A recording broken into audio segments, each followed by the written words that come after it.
스타 이즈 본, 레이디 가가 첼로 작곡 뒷이야기. 작곡가 마크 론슨은 브래들리 쿠퍼가 원래 첼로 대신 스타 이즈 본에서 완전히 다른 레이디 가가 노래를 원했다는 일화를 공개해 팝 뉴스를 제공하고 있다. 주요 내용을 정리하자면 이렇다. 스타 이즈 본 감독 및 주연을 맡았던 브래들리 쿠퍼. 원래 스타 이즈 본에서 레이디 가가 조앤을 메인 주제가로 사용하고 싶었다. 작곡가 마크 론슨은 조앤의 사용을 거부한다. 대신 영화를 위해 첼로를 가가와 공동 작곡하는 데 동의한다. 마크 론슨의 주장으로 선택됐던 첼로는 대성공을 거두었다. 빌보드 싱글 101위이자 역사상 가장 많이 팔린 디지털 싱글 중 한 곡으로 등극된다. 흥행작 뒤에는 수많은 일화가 전해지고 있다. 네 번째 리메이크되는 스타 이즈 본도 주제가 선정에 얽힌 여러 일화가 뒤늦게 공개돼 음악 애호가들의 구미를 당겨주고 있다. 스타워즈 본이 탄생시킨 중심 히트곡 첼로는 감독 브래들리 쿠퍼는 별로 탐탁하게 여기지 않았다고 한다. 2018년 공개된 스타 이즈 본 네 번째 이야기는 인기가 시들어 존재감이 쇠퇴해져가는 음악가 잭슨 메인이 재능 있는 가수 엘리를 발견하고 멘토링하는 과정을 따라가고 있다.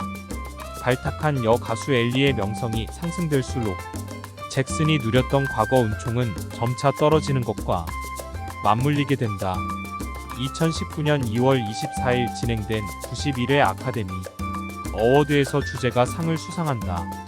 첼로는 로맨틱 커플이 함께 부른 첫 번째 라이브 듀엣곡 수상이라는 기록을 수립한다.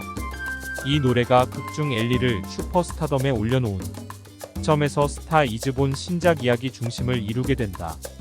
영국 팝 전문지 NME는 최근 작곡가이자 프로듀서 마크 론슨과 함께 바비 사운드 트랙 참여에 대한 여러 이야기를 나누게 된다.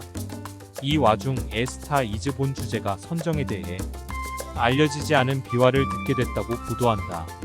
인터뷰를 통해 론슨은 감독 브래들리가 원래 스타 이즈 본 메인 테마를 위해 가가가 향후 발매할 타이틀 트랙으로 준비했던 조앤을 원했다고 밝힌 것.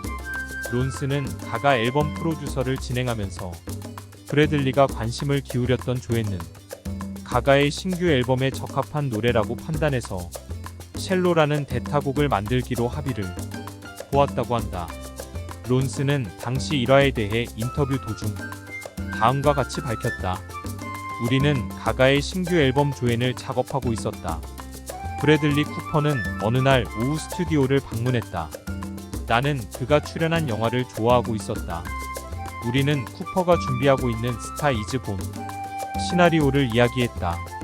이때 나는 가가 신보 앨범을 위해 준비하고 있었던 조앤이라는 노래를 들려주게 된다.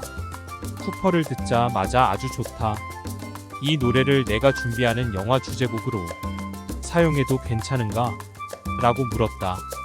나는 이번 노래는 가가의 신보 앨범 타이틀 노래라는 것을 알리면서 완곡하게 거절 의사를 밝혔다.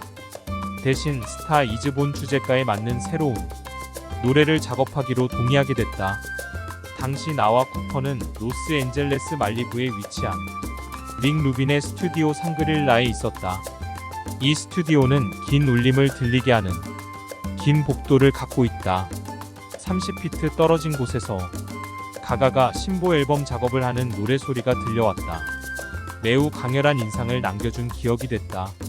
그때 가가는 피아노에 앉아서 노래 구절인 임 오프 더 디프 엔드를 부르고 있었다. 스타 이즈 본에서 첼로는 결국 조앤보다 더 탁월한 선택이 된다. 조앤은 레이디 가거가 2016년 발매한 5집 앨범 조앤 타이틀 노래로 발표된다. 스타 이즈 본 스타 이즈 본이 극장가에서 공개되기 2년 전이었다. 결국 첼로를 선곡한 것은 스타 이즈 본이 흥행 결과를 증폭시켜주는 결정적 역할을 했다는 것이 음악 전문가들의 공통된 견해였다. 사실 조앤은 가가가 어린 시절 돈독한 유대 관계를 맺었던 고모에 대한 추억과 애도의 마음을 들려주고 있는 지극히 개인적인 노랫말을 담고 있었다. 첼로는 서정적인 분위기 속에서 극중 잭슨과 엘리 사이에 밀고 당기기는 관계를 매우 적절하게 묘사해 주는데 일조했던 것이다. 첼로는 조앤보다 훨씬 더 과격한 곡으로 레이디 가가의 가창력을 한껏 뽐내고 있는 노래이다. 이런 곡조는 스타 이즈 본 사운드 트랙에서의 자부심을 고려할 때 매우 중요한 스타일이 됐다는 것이다. 이와 비교했을 때 조회는 시종차분하게 진행돼 강력한 보컬 파워는 없다. 이 때문에 스타 이즈 본에서 엘리 명성이 상승하는 분위기를 극적으로 체감시키는 데는 한계가 있는 노래라는 지적이 덧붙여졌다. 음악 팬들의 반응은 스타 이즈 본을 위해 첼로를 창작한 것이 올바른 결정이었다는 것이 입증된다. 쿠퍼가 애착을 보였던 조회는 이태리에서 싱글로 발매됐을 뿐 미국과 유럽 팝 차트에서 거의 주목을 받지 못했다. 반면 첼로는 레이디 가가에서 자신의 네 번째 빌보드 탑 1위 곡이라는 영예를 가져다 주게 된다.